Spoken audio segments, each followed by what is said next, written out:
悪霊退散.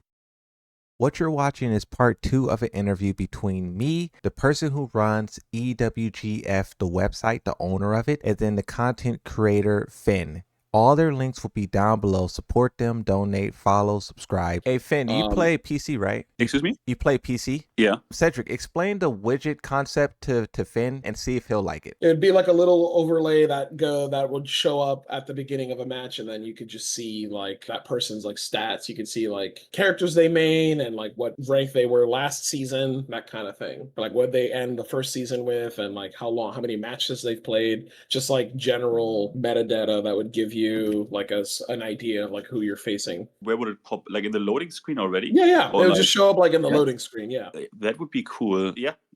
I mean, for sure, some people would use it to get more data to shit on their opponents. Like not the usual, oh, let me check profile. Oh, 40 defense. Who like shit on him? Like 100%. We need this. Also, to a certain degree, maybe also humble people, because in Tech 2, there was more data. I always like data. I want data. I'm always a data. I like it. We need more, because then I can see my own mistakes. I can know more about me as a player, or about the players I play with. And in Tech 2, what really humbled the player base back then was that when you played an opponent up in the right corner under your health bar, it set your win-loss ratio. And that greatly humbled people, because the utmost majority of people were like 50% or negative 49% win rate, a 48% win rate. So it would really humble people as well. And we got less and less data, in my opinion. We had to wait until recently to get the data in-game of our win rates against a character. Like, think about that. They seem to hate data, and my guess for this is they don't want to present the player with too much data because it makes them feel bad. It's like the frame data argument. Frame data wasn't in the game, and then people started creating all these different websites and spreadsheets.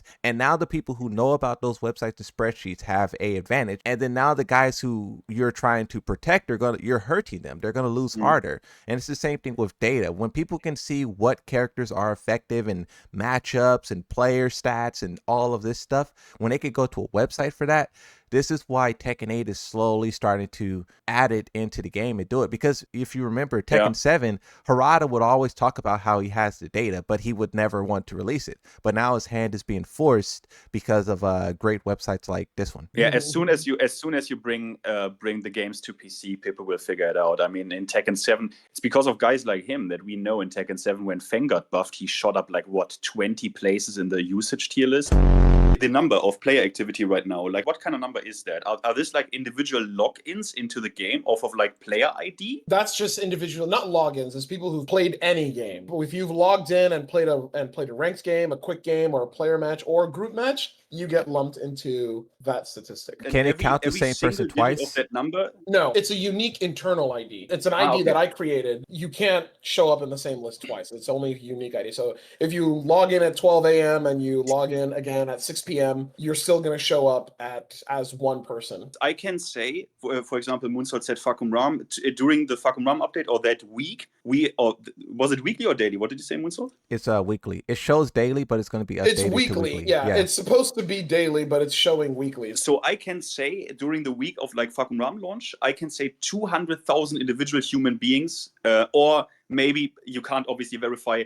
They have a PC version and a console version. You obviously can't verify that probably. Yeah, and you can't verify if somebody has multiple. So that's the other drawback. If somebody has, I'm guessing that many people don't have multiple copies of Tekken 8, because that's the only way that you could have more than one ID is if you have multiple copies of the game. But that's the other thing as well. Because that is possible on Steam, I can share the copy to a family share account, but that is the absolute minority. This is like probably 1%, like not even 1%. So that's crazy that we now have the actual number, that we can now talk about the actual numbers, which is during the, for example, week of Fakum Ram, 200-something thousand individual players. Yeah, that brings things in perspective. But sorry, Moonsault, where did you want to go with this? No, yeah, I was just getting your take on this, because this is like you said, like we never seen this before. Because we usually think of season 2 as like this horrible thing, but when you look at it, season 2 is doing better than season 1. So yeah, I just wanted to get your take on this. Go ahead. My take,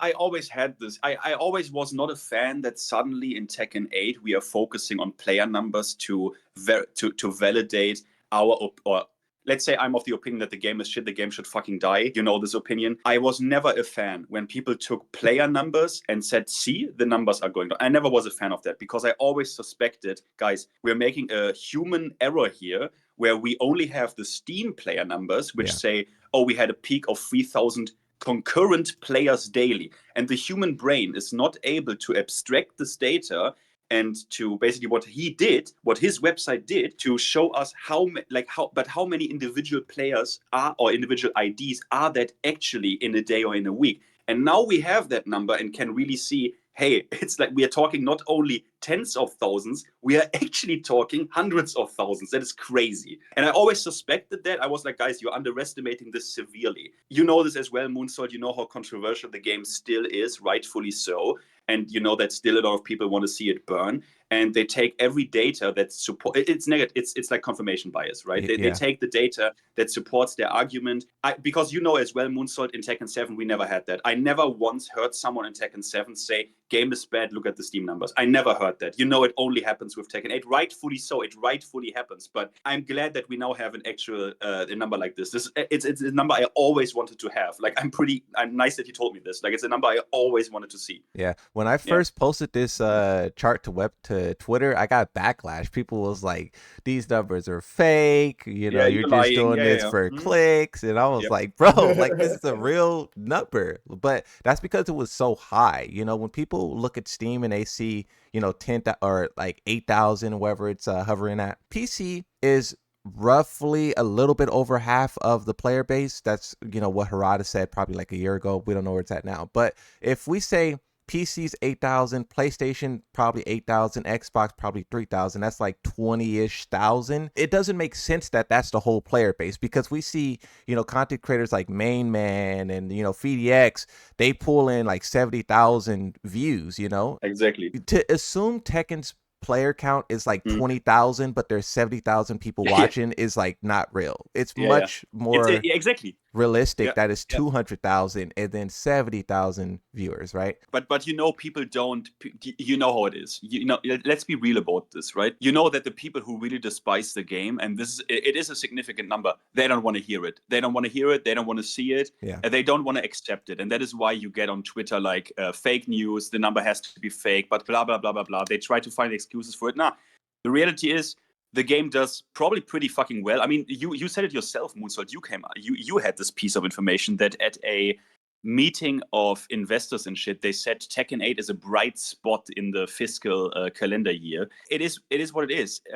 I think people should just accept reality and work with that. And you know what also is funny? The people who probably give you backlash and say, nah, bro, it's way worse. The game is shit. No one wants to play it. You know, in my last stream, there was one guy who also said that, and I checked his Steam profile. He had 3,000 hours of Tekken 8, and he was one of the guys who says the game is bad and should die. I'm like, bro, this is why Shinblade calls you a happy customer, bro. This is why Shinblade says you all are happy and play the game, because he says game is dog shit. I check his Steam profile, bro. The guy has 3,000 hours of Tekken 8. Are you kidding me? Like, and you are telling me you're not a happy customer?